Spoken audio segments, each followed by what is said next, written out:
Bref, je me promenais dans cette ville quand j'ai remarqué plusieurs choses qui clochent. D'abord, des stationnements payants devant des magasins qui sont définitivement fermés. J'étais déjà intrigué, mais ce n'était pas tout. Je n'en croyais pas mes yeux.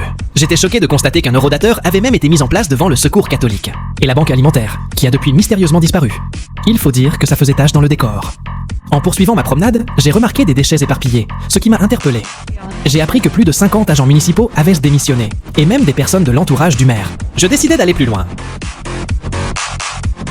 Arrivant au parc, je suis à nouveau choqué de découvrir l'abattage de plusieurs arbres. En mesurant le diamètre d'un tronc, je réalise qu'il devait être plus vieux que moi. Cela me fait beaucoup de peine. Je m'apprêtais à partir, quand un ouvrier m'a confié que cet emplacement doit accueillir un projet écologique. Cela m'a étonné, car ça commence plutôt mal. Espérons que ce projet ne réserve pas d'autres mauvaises surprises. Je continue vers les quartiers est de Jarville.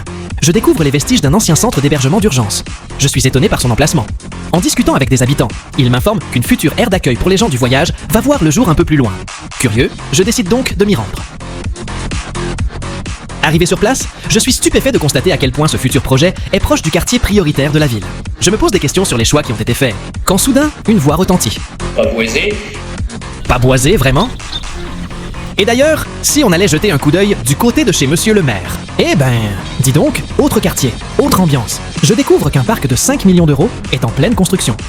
J'allais quitter les lieux quand un voisin me confie que ce parc est financé par la métropole du Grand Nancy, dont le maire est le vice-président. Il me dit aussi que ce parc sera construit au pied de la maison du maire. Je reste sans voix et je me pose la question. Est-ce une coïncidence? Pendant que certains vivent le rêve californien, on assiste à un concentré de difficultés rassemblées au même endroit, dans le quartier La Californie, loin, très loin de la demeure du maire. Bref, je me suis promené dans Jarville-la-Malgrange.